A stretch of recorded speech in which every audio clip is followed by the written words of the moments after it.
सबसे पहले इन दलितों को, पिछड़ों को भाईचारे के आधार पर या सभी विरोधी पार्टियों व ताकतों के खिलाफ एकजुट करने की तरफ हमें ध्यान देना होगा।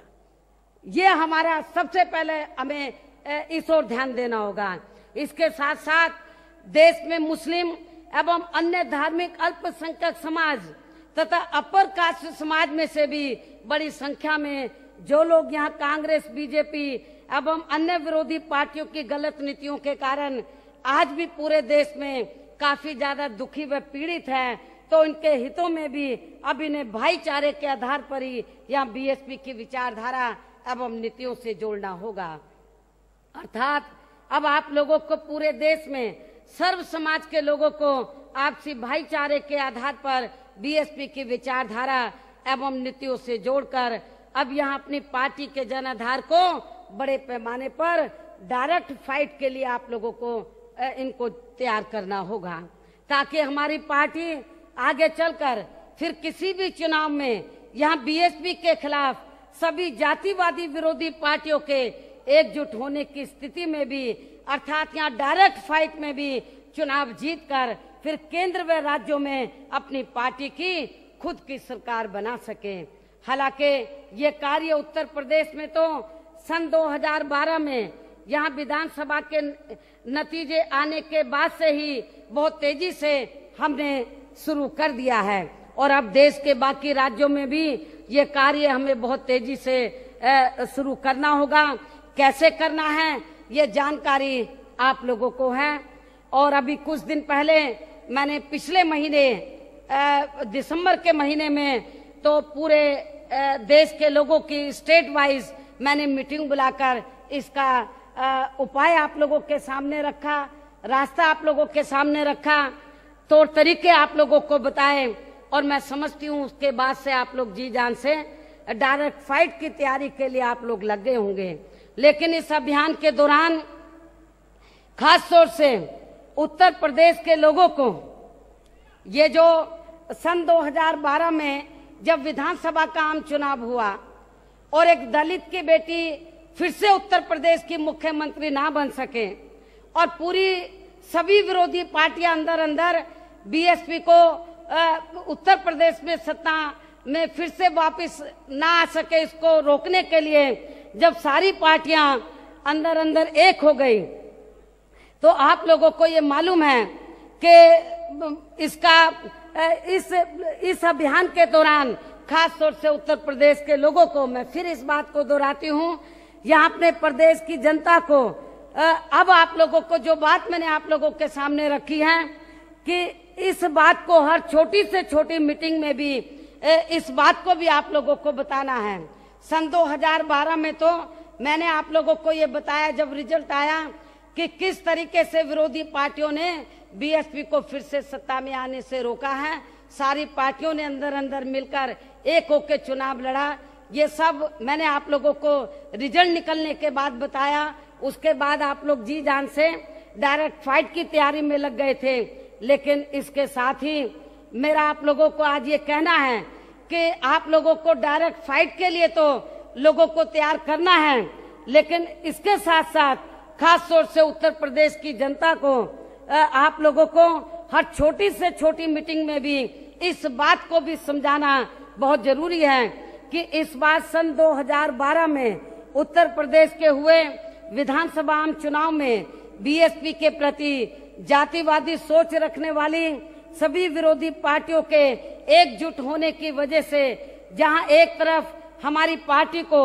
जबरदस्त नुकसान पहुंचा है तो वहीं दूसरी तरफ उत्तर प्रदेश में एकदम अप्रत्याशित एवं अभूतपूर्व तौर पर अब यहाँ उस पार्टी का भला हो गया है जिसके बारे में आज उत्तर प्रदेश में ही नहीं बल्कि पूरे देश भर में ये आम चर्चा है कि कानून व्यवस्था के मामले में अब उत्तर प्रदेश एक क्राइम प्रदेश बन गया है।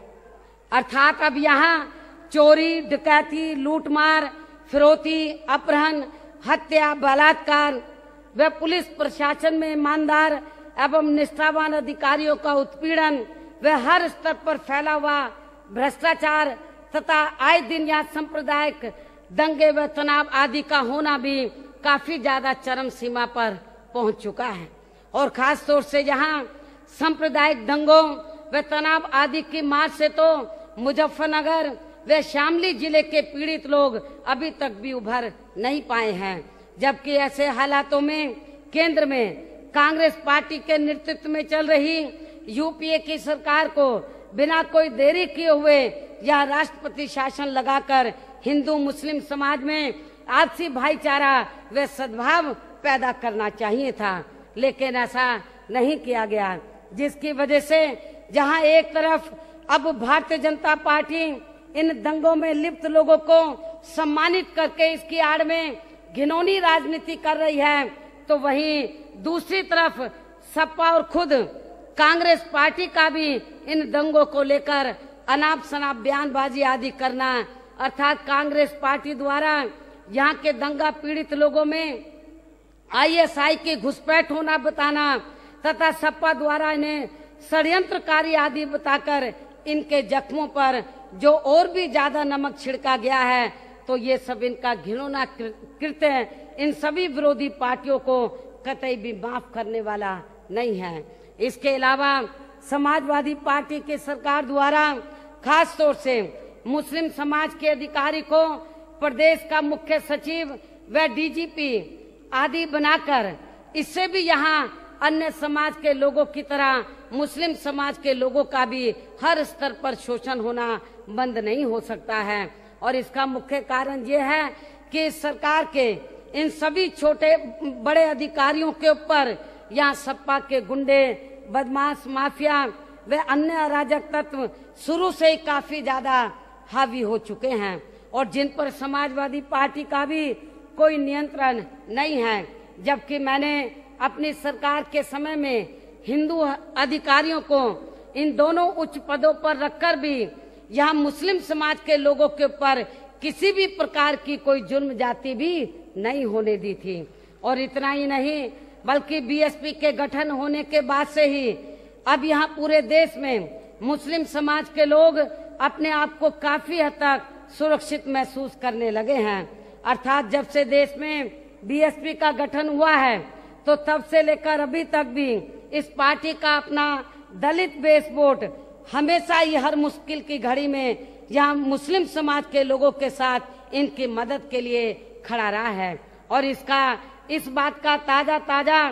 सबसे बड़ा सबूत यहाँ मुजफ्फरनगर व शामली जिले में हुए सांप्रदायिक दंगों में इनकी सकारात्मक भूमिका का होना रहा है। अर्थात इन दंगों में दलित वर्ग के लोगों ने इन्हें अपने परिवार का एक अंग मानकर इनके हर प्रकार से पूरी मदद की है। और इसके साथ ही इन दंगों के हिंदू पीड़ित लोगों की भी इन्होंने काफी मदद की है।